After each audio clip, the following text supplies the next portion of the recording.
교육부가 지난 2월 대학의 질적 수준을 향상시켜 강한 대학을 육성하는 특성화 사업을 시행한다고 발표했습니다. 그런데 이로 인해 무분별한 학과 통폐합이 일어나는 등 전국 대학이 들끓고 있는데요. 특히 기초학문과 예술계학과가 그렇다고 합니다. 오늘 사이언스 논평 시간에는 대학 구조조정 계획에 대해서 자세히 이야기 나눠보도록 하겠습니다. 서강대 이덕환 교수 나와 계십니다. 안녕하세요. 네, 안녕하세요. 네. 먼저 이번 대학 특성화 사업 시행 이후 전국 대학들이 어떤 상황을 맞이하고 있나요? 지금 뭐 겉으로는 안 드러나고 있는데 속으로는 뭐 부글부글 끓고 있습니다. 이미 학생들이 학과 통폐합에 반발해서 총장실을 점거한 대학이 있다는 소식도 있습니다. 네. 교육부가 추진하고 있는 수도권 대학 특성화하고 지방대학 특성화 사업 때문입니다. 앞으로 5년 동안 엄청난 예산을 투입하겠다고 밝혔습니다. 네. 올해 예산만 해도 2,500억이 넘습니다. 대학의 특성화는 교육부가 지난 한 20여 동안 아주 단골로 사용해왔던 메뉴입니다. 네. 이번에도 예외가 아닙니다. 그래서 특성화에 강한 의지를 보이고 강한 대학으로 거듭나겠다는 대학이 있으면은 최대한 50억 정도씩 투입을 하겠다. 그런데 지금까지 한 20여 년 동안 특성화로 노래를 불러왔는데 다 아시다시피 우리나라의 특성화가 된 대학은 찾아볼 수가 없습니다. 많이 걱정을 하고 있는 게 그런 이유 때문이죠. 네. 네, 말씀하신 것처럼 학과를 축소하거나 이렇게 통폐합하는 일이 쉽지 않을 것 같은데 어떻게 진행이 되고 있나요? 쉽지 않죠. 이게 그냥 뭐 단순히 과나 단과대학을 없앤다고 해서 일이 끝나는 것이 아니고요. 교수들의 이해관계도 얽혀 있지만은 학생들도 굉장히 난처합니다. 자기가 분명히 들어갔던 학과가 그냥 공부하던 학과가 공중분해돼서 없어지게 되니까요. 네. 네. 이 통폐합을 어떻게 결정할 건가 하는 문제는 정말 학교, 대학이나 학생들, 교수들 입장에서는 뼈를 깎는 어려운 일이 될 수밖에 없습니다. 이 교육부가 이제 이거를 강제하는 데서 문제가 생기게 됩니다. 특히 이번 같은 경우에도 뭐 졸업생의 취업률 이런 계량적인 지표를 사용해서 이 통폐합을 결정해라 이런 이야기가 나오고 있습니다. 그 결과는 뭐 아주 치명적입니다. 뭐 이미 철학과, 동문과, 불문과, 뭐 물리학과 이런 것들은 이미 많이 자취를 감췄습니다. 이제 그나마 이제 좀 견디고 있던 화학과도 없어진다는 소문이 굉장히 많고요. 이제 지방대학 이야기입니다. 그리고 특히 이제 예술계통의 학과들이 아주 치명타를 입고 있습니다. 네. 뭐 문예창작과, 연극과 이런 것들은 아마 상당 부분이 없어지게 되지 않을까 싶습니다.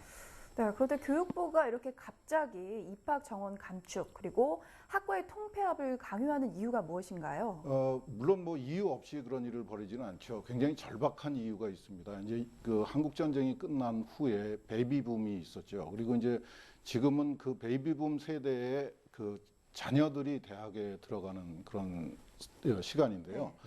네. 문제는 이제 앞으로 학생 수가 급격하게 줄게 된다는 겁니다. 지금 현재 수준으로 전국의 4년제 대학의 입학 정원은 한 56만 명 정도 됩니다. 지금은 그거보다는 조금 많아서 한 63만 명 정도가 고등학교를 졸업을 하는데 5년 정도가 지나면은 졸업생의 숫자가 56만 명보다 떨어지게 됩니다. 그리고 한 10년 후가 되면은 한 30% 정도가 모자라는, 그러니까 전국에 지금 입학 정원을 조정하지 않으면은 한 10년 후에는 전국의 대학에서 4년제 대학 중에서 한 30% 정도가 정원을 채우지 못하는 사태가 벌어진다는 거죠. 그러니까 뭐 좀 힘들더라도 어떤 노력이 필요한 것은 분명한 사실입니다. 네, 뭐 인구 축소 등에서 나름대로 이유가 있는 건데 예. 다시 말하자면은 하지만 대학 스스로도 좀 자구책을 강구해서 좀 축소를 스스로 할 수 있는 방법이 있지는 않을까요? 그것이 바로 문제입니다. 이제 고등학교 졸업생이 줄어드니까 대학의 규모도 이제 반드시 줄어들 수밖에 없는 상황이죠. 근데 지금까지는 우리나라가 이제 계속 이렇게 커지는 상황이었습니다. 대학도 네. 예외가 아니어서. 그래서 졸업생 수가 늘어나고 대학을 오고 싶어 하는 학생들이 많아지니까 대학들이 무분별하게 증원을 요구를 했었습니다. 그러니까 그런 단계에서는 정부가 적절하게 통제를 할 필요가 있었습니다. 네. 상태가 별로 안 좋은 대학이 학생을 많이 받아들이겠다 그러면 심각하게 문제가 네. 되죠. 근데 이제 학생이 줄어드는 경우에는 사정이 다릅니다. 학생들이 더욱 민감할 수밖에 없습니다. 잘 못하고 있는 대학, 잘 못하고 있는 과는 교육부가 애써서 정부 예산을 투입하지 않더라도 스스로 없어지게 돼 있습니다. 그런데 지금 이제 교육부가 이렇게 적극적으로 나섬으로 해가지고 생기는 문제는 잘하고 있는 대학, 특히 또 기초학문 분야 이런 쪽에다가 치명타를 주게 된다는 거죠. 뭐 아주 나쁘게 해석할 수도 있습니다. 뭐 다 아시다시피 교육부의 고위 관료가 가 있었던 총장으로 가 있었던 대학은 아마 백발백중 살아남을 겁니다.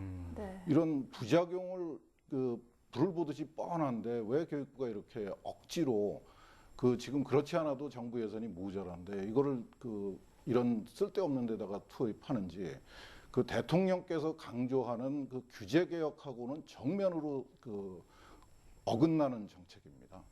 그런 면에서 굉장히 심각하다고 보겠습니다. 네. 네. 네, 그럼 대학 정원 감축을 특성화 연계시킨 교육부의 이번 정책 성공할 거라고 보시나요? 아까도 잠깐 말씀드렸다시피 이 특성화는 교육부의 단골 메뉴입니다. 교육부가 대학에다가 예산 지원을 할 때마다 핑계로 삼았던 건데 이제는 뭐 대학이 그냥 신물이 났다고 표현을 해도 괜찮을 것 같습니다. 대학 규모에 비해서 이 교육부가 특성화로 내세우는 예산은 정말 그야말로 쥐꼬리만큼밖에 되지 않습니다. 그런데 이거를 포기할 수도 없는 게 대학의 입장입니다. 돈이 문제가 아니라 자존심이 걸려 있는 문제이기 때문에 네. 전국의 모든 대학이 거기다가 총력을 기울여서 교육부의 부당한 요구라도 수용을 할 수밖에 없고요. 이 특성화를 요구함으로 해서 생긴 것들이 결과는 참 많습니다. 여러분들이 한번 보시면 금방 아실 텐데 전국의 대학에 그야말로 좀 자극적인 표현입니다만 해괴망측한 학과들이 수도 없이 많습니다. 이것이 전부 교육부가 대학에다가 특성화, 융합 이런 거를 과도하게 요구해서 생긴 일이거든요. 그거를 대학 스스로 좀 해결하도록 만들어줘야 되는데 그럴 여유를 주지 않고 있는 게 문제입니다. 네. 네, 그렇게 구조 조정이 필요한 건 사실이지만 이렇게 무리한 정책은 좀 자제해야 될 것 같습니다. 네. 지금까지 서강대 이덕환 교수와 함께 말씀 들어봤습니다. 오늘 말씀 고맙습니다. 감사합니다.